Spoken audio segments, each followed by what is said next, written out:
There's lots of concerns regarding access to data and to public sector information. The idea that if we make data available, freely available, it's more useful.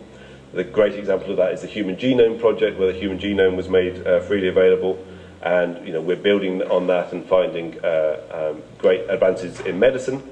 The human genome almost became a private concern. It was a great debate about whether or not it should be public or private. And the fact that it's become public and people have access to it and can use it has really benefited us all. I think there's been interest in the freedom of information culture, so the idea that as citizens we have the right to access government-funded information, and that's a driver. And then there's the social change, the Facebook generation that everybody talks about, but I think this idea of a generation coming up who are more used to sharing information is an interesting one. So because of these drivers, we're seeing more open access policies at a number of different levels. The first one that came out really was the Berlin Declaration in support of open access, which was issued in October 2003. Basically, this was the first time that the funders said that their mission of disseminating knowledge is only half complete if the information is not made widely and readily available. It's had 260 signatories so far, and from within Ireland, Science Foundation Ireland is the sole signatory. So we're seeing a growing number of these open access policies. In the UK, we have the Wellcome Trust. It was one of the first to say to researchers, if you take our money, then one of the conditions of grant should be that you will give us a copy of your final paper. So they have that as a condition of grant. Our 7 research councils have followed suit, and they all require the deposit of papers. The largest non-military funder of research in the world is the National Institutes of Health in the US, and they also have a very similar policy in place. So you have to deposit a copy of your paper if you receive money from NIH. And actually that will mean that something like 80,000 biomedical research papers a year will be made freely available. And in Ireland there are, as far as I can see, 4 policies that are in place. Science Foundation Ireland, the Irish Research Council for Science, Engineering and Technology, Higher Education Authority and the Health Research Board. It's clear that they've all been sharing lots of discussions on policy issues because they have pretty much the same policy in terms of wording. The first 3 have an embargo of up to 6 months, so there's a period between the publication of the paper and the point at which it's made open access, and that can be up to 6 months. The Higher Research Board strongly encourages authors to deposit. Now, I think it would be an interesting little research project to see what the compliance rate of authors will be between the 4 organisations and see if there are any variations. My initial view would be that the Health Research Board is going to find that it has very low compliance, because strongly encouraging people to do things means that they don't do it.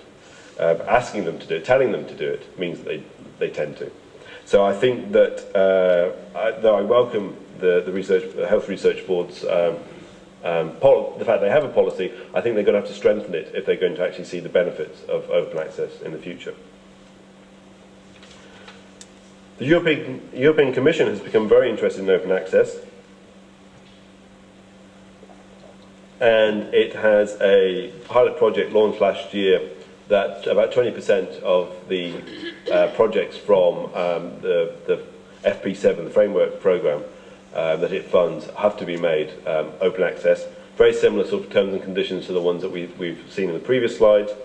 And the European Research Council that was formed recently, it has had one of its starting positions was that there should be open access to the research that it funds. And we've also seen the European Heads of Research Councils, an organisation called Eurohawks that represents funding bodies in 23 European countries.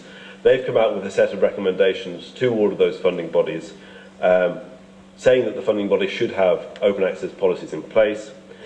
It's interesting that I've highlighted in bold, it's encouraging its members to reduce any embargo times to no more than 6 months and later to 0. So they've taken the view that an embargo period is a compromise, and that any embargo has to be reduced to 0 to make the research as useful as possible. It's not just funding bodies who have policies in place, it's also research organisations, such as the Particle Physics Laboratory CERN in Geneva, but also institutions, and that's, I think, one of the really interesting developments we've seen very recently. A lot of the leading US institutions are developing their own policies. So MIT, 3 of the faculty at Harvard University, including the arts and sciences, and the medical faculty are about to follow, Stanford University and such like. So they're not waiting for the funders to tell them to do this, they're putting in policies themselves. So apparently I've overran, and I now only have 1 minute. So I won't tell you about the European University Association. I think I've explained that open access is now a policy issue. I don't really have time to talk about the role of the library, only to say that I think that if we're moving into an open access environment, the role of the library will obviously change from one of taking material from outside of the institution and making it available to people within the institution, to one where they take material from within the institution and broadcast it widely to the outside world.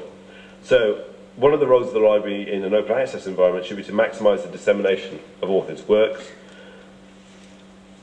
to promote the institution by promoting the research that's published, that's performed within it, perhaps to play an increasing role in the publication of research. I suggest that one of the roles should be to provide virtual research environments that take advantage of the new technologies and the e-science needs of researchers, and also to take responsibility for long-term preservation of the institution's intellectual output, and that's everything from theses right through to data. And those new roles will obviously require the library to reposition itself in the scholarly communication value chain and to develop new business models. There's a number of practical steps, and I've already spoken about some of those, like hosting the institutional repository, hosting subject-based repositories, perhaps hosting open access journals.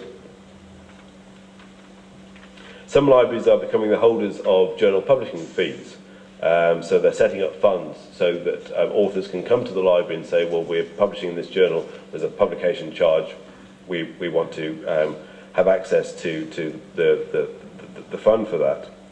And obviously formalising, archiving and preservation strategies will be a very important role over the next few years. I think that one of the things that the libraries can do is start to integrate research outputs into e-science and e-research, so taking content from repositories, adding new technologies, new functionalities, and creating these resources, these virtual tools that serve the community in interesting new ways, so the library doesn't just become the place where you can get content. And institutional repositories are I think, are going to become the foundation layer for these new services.